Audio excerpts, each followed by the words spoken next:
नमस्कार विद्यार्थी मित्रांनो, आपल्या या व्हिडिओमध्ये तुमचं सर्वांचं मनापासून स्वागत आहे। तर आज आपण ह्या व्हिडिओमध्ये पाहणार आहोत मराठी भाषेतील इयत्ता 4थी ते 7वी पर्यंत स्कॉलरशिपला विचारला जाणारा अतिशय महत्त्वाचा प्रश्न म्हणजे सुसंगत वाक्यांचा परिच्छेद। यामध्ये हा एक प्रश्न परीक्षेला हमखास विचारला जातो।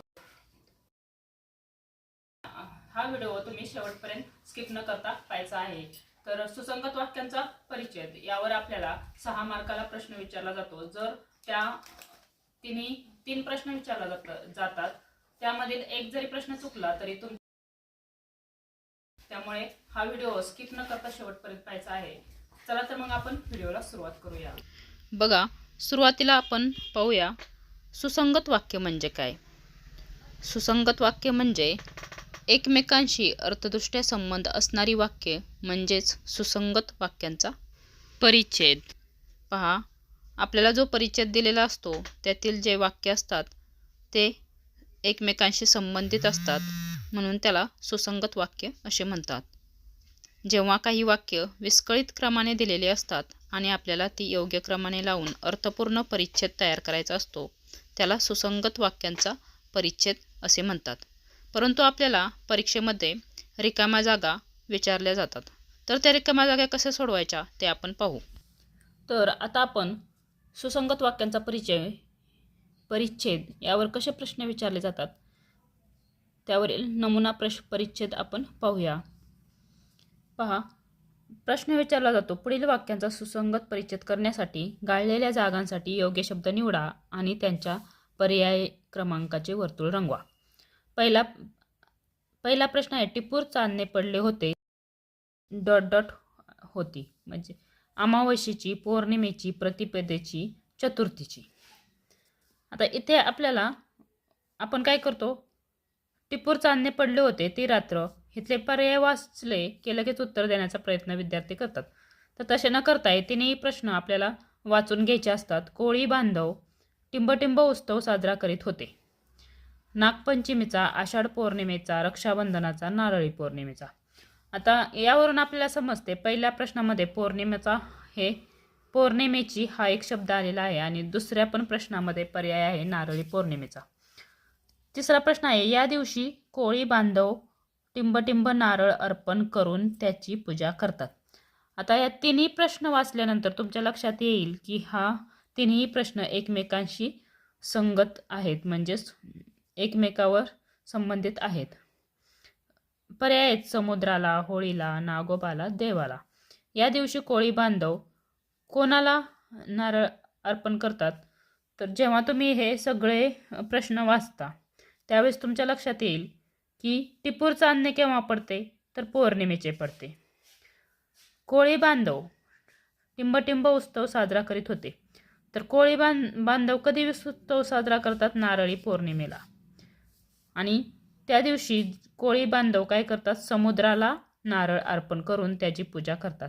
म्हणजे जेव्हा तुम्ही तिन्ही प्रश्न वाचता आणि त्याचं उत्तर तुम्हाला तिन्ही प्रश्नामध्ये एकमेकाशी संगत असं उत्तर तुम्हाला सापडतं, तेव्हा तुम्ही हे तिन्ही प्रश्नांचे उत्तर लिहायचे आहे किंवा पर्याय सोडवायचे आहेत। आता आपण दुसरा प्रश्न पाहूया।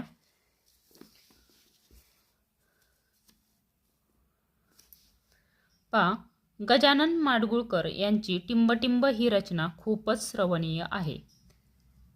रामायण, गीत रामायण, गीताई, गीता। दुसरा प्रश्न आहे, टिंबटिंब हे त्यांचे टोपण नाव आहे। अनिल, बी। पर्याय 3 आहे लोकहितवादी आणि पर्याय 4 गदिमा।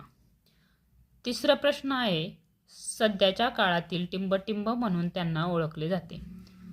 पर्याय 1 आहे आधुनिक वाल्मिकी, पर्याय 2 महर्षी, पर्याय 3 व्यास, पर्याय 4 रामायणकार।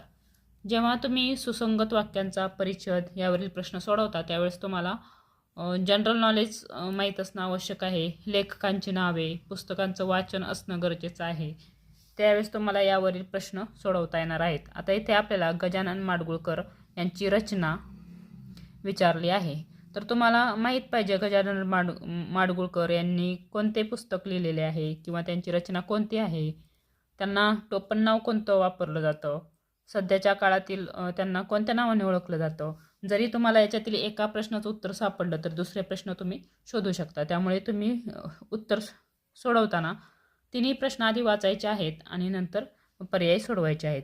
मग आता इथे पहा, गजानन माडगुळकर यांची टिंबटिंब ही रचना खूपच श्रवणीय आहे.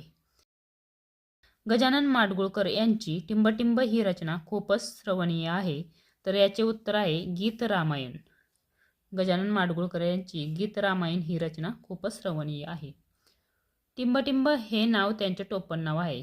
तर त्यांना गदिमा या नावाने ओळखले जाते, म्हणजे त्यांचे टोपण नाव आहे. सध्याच्या काळातील टिंबटिंब म्हणून त्यांना ओळखले जाते. सध्याच्या काळातील आधुनिक वाल्मिकी म्हणून त्यांना ओळखले जाते. तर असे प्रश्न सोडवण्यासाठी तुम्हाला काही जनरल नॉलेजचे क्वेश्चन वगैरे माहीत असणं, अभ्यास करणं गरजेचं आहे. लेखकांची नावे, त्यांची पुस्तके, त्यांचे टोपण नाव याविषयी अभ्यास असणे आवश्यक आहे. 14 जानेवारीला येणारा सण म्हणजे, आता 14 जानेवारी हा सण तुम्हाला माहीत असेल, नेहमीच आपण संक्रांत साजरी करतो. इथे तुम्ही पटकन उत्तर लिहून टाकता मकर संक्रांत. तसे न लिहिता आपल्याला खालचेही प्रश्न वाचायचे आहेत. दुसरा प्रश्न वाचूया. दक्षिण भारतात हा सण टिंबटिंब या नावाने ओळखला जातो. पहा, हा जनरल नॉलेजचा क्वेश्चन आहे. दक्षिण भारतात हा सण टिंबटिंब नावाने ओळखला जातो. काही वेळेस तुम्हाला हे माहीत असतं 14 जानेवारीला येणारा सण मकर संक्रांत असतो, पण ह्याचं उत्तर माहीत नसतं. दक्षिण भारतात हा सण टिंबटिंब नावाने ओळखला जातो.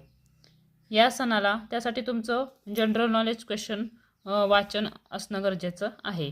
या सणाला स्नेहाचे प्रतीक म्हणून एकमेकांना टिंबटिंब देतात. आता हे पण तुम्ही लगेच ओळखू शकता. ते आपण मकर संक्रांतीला तिळगुळ वाटतो. मग तुम्हाला हे पण उत्तर सापडू शकतं लगेच. तिसऱ्या प्रश्नाचं तिळगुळ, पहिल्या प्रश्नाचं मकर संक्रांत.